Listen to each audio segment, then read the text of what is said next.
सभी को नमस्कार। आज हम हिंदी साहित्य के इतिहास में पढ़ने वाले हैं जॉर्ज अब्राहम ग्रियर्सन के बारे में, जो कि आयरलैंड के निवासी हैं।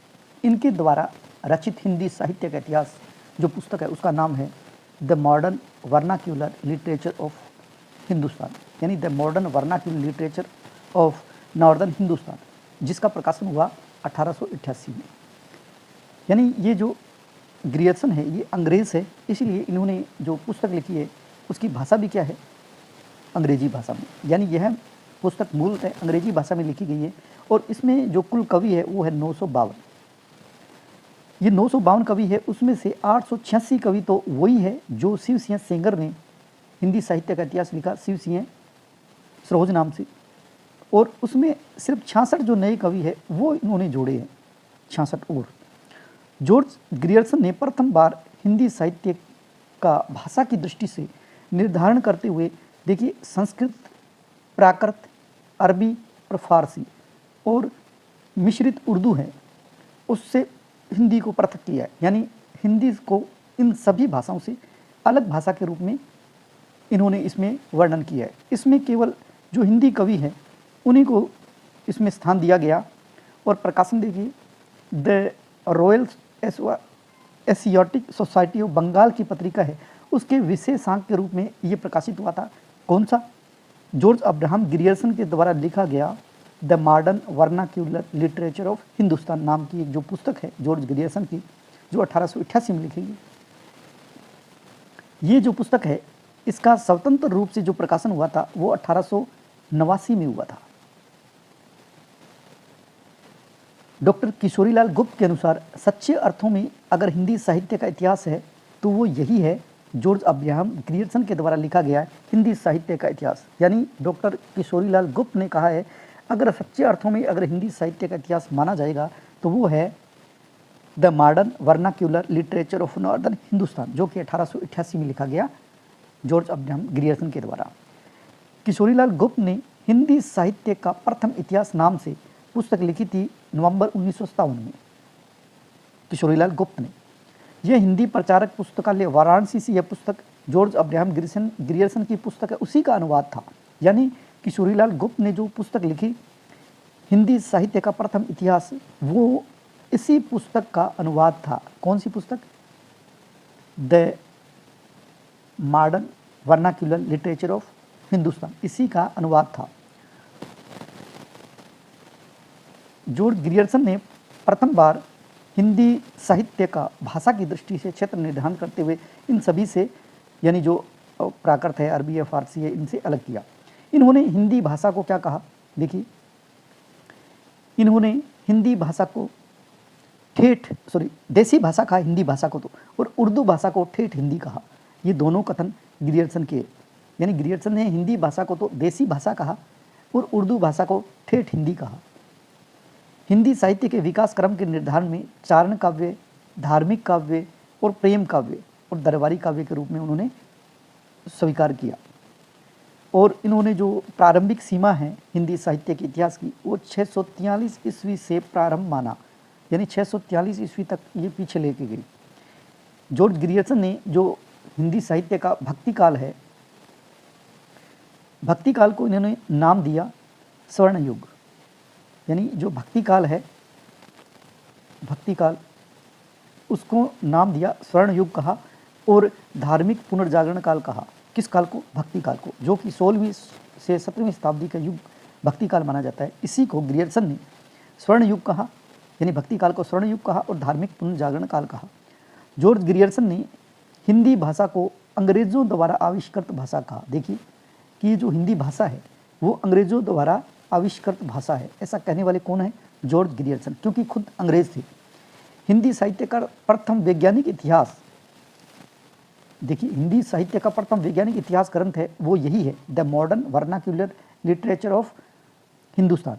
लेकिन अगर ये नाम आई कि हिंदी साहित्य का पहला शुद्ध और व्यवस्थित, देखिए यहाँ दो शब्द जुड़े, शुद्ध और व्यवस्थित, अगर नाम आए हिंदी साहित्य का पहला शुद्ध और व्यवस्थित वैज्ञानिक ग्रंथ, तो ये है हिंदी साहित्य का इतिहास 1929 में लिखा गया, जो कि आचार्य रामचंद्र शुक्ल द्वारा लिखा गया था। इन दोनों में इतना ही अंतर है, हिंदी साहित्य का वैज्ञानिक इतिहास पूछा जाए तो ग्रियर्सन का है the modern vernacular literature of Hindustan. अगर पूछा जाए हिंदी साहित्य का पहला शुद्ध और व्यवस्थित वैज्ञानिक ग्रंथ, तो आएगा नाम आचार्य रामचंद्र शुक्ल द्वारा रचा गया हिंदी साहित्य का इतिहास 1929 वाला। जॉर्ज अब्राहम ग्रियर्सन ने अपना इतिहास ग्रंथ कालानुक्रम पद्धति से लिखा। देखिए इनका जो लिखने का तरीका है वो काल क्रम के अनुसार है, यानी व्यवस्थित क्रम से जो लिखा वो ग्रियर्सन ने लिखा काल क्रम के अनुसार, यानी जो कवि जिस काल का है वही उसका वर्णन किया है। The modern vernacular literature of Hindustan, इस ग्रंथ की रचना के लिए ग्रियर्सन ने निम्न रचनाओं के आधार ग्रंथ के रूप में अपनाया है। यानी जब ये ग्रंथ लिखा गया ग्रियर्सन ने, उस समय इन्होंने आधार ग्रंथ के रूप में अन्य कई ग्रंथ थे जिनको अपनाया। उनमें कौन कौन सी है देखिए। पहला जो ग्रंथ है उसका नाम है इस्तवार दल्ला लेतवेतर एंदुई एंदुसन। ये आपको पता है, ये लिखा गया हिंदी साहित्य का पहला इतिहास ग्रंथ है, गारसा दे तासी के द्वारा लिखा गया। और ये जो विद्वान है ये है फ्रांस के और फ्रेंच भाषा में लिखा गया। उसके बाद शिव सिंह सरोज, जो कि हिंदी साहित्य का किसी भारतीय विद्वान द्वारा लिखा गया पहला हिंदी साहित्य का इतिहास है, शिव सिंह सरोज नाम से 1883 में। उसके बाद में उन्होंने भक्तमाल पढ़ा जो कि नाभादास द्वारा लिखा गया है। ये हिंदी साहित्य के इतिहास में सबसे पहले लिखे गए ग्रंथ है। गोसाई चरित नाम से बाबा बेनी माधवदास द्वारा लिखा गया है। कालिदास हजारा जो कि कालिदास त्रिवेदी का लिखा गया है। काव्य संग्रह जो कि महेश दत्त की रचना है। श्रृंगार संग्रह जो कि सरदार कवि की रचना है, सरदार कवि की रचना है। उसके बाद सुंदरी तिलक जो कि हरिश्चंद्र की रचना है। विचित्रोपदेश जो कि कक्षदी तिवारी की रचना है। और राग कल्प द्रुम जो कि कृष्णानंद व्यास की रचना है। इन 10 ग्रंथों को आधार ग्रंथ के रूप में ग्रियर्सन ने अपनाया और उन्होंने अपना जो हिंदी साहित्य का इतिहास लिखा वो है the modern vernacular literature of Hindustan. ये जो रचना है the modern vernacular literature of northern Hindustan, जिसमें जो भाग है यानी इसके जो भाग है इस रचना के, उसमें 12 अध्याय लिखे हुए हैं।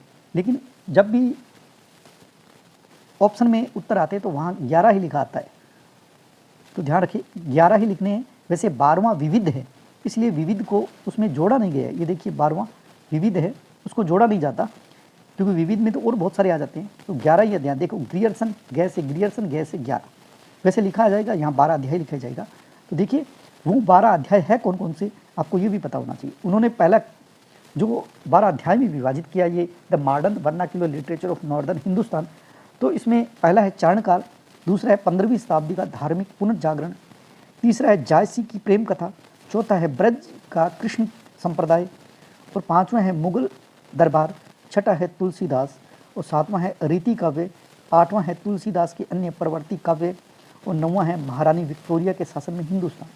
उसके बाद में 10वां है कंपनी के शासन में हिंदुस्तान, और 11वां है 18वीं शताब्दी, और 12वां है विविध, जिसमें हम और भी बहुत सारे जोड़ सकते हैं।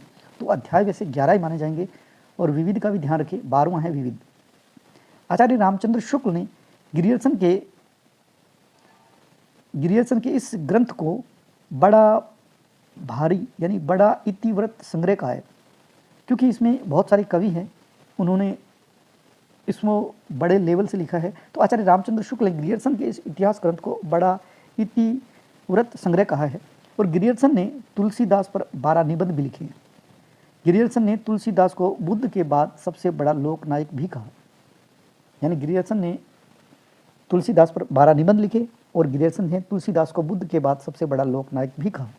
इस तरह से आज हमने पढ़ा जॉर्ज अब्राहम ग्रियर्सन द्वारा लिखित हिंदी साहित्य का इतिहास the modern vernacular literature of Hindustan. Next topic के साथ फिर अगले वीडियो मिलते हैं, तब तक के लिए स्वस्थ रहें, मस्त रहें। जय हिंद, जय भारत।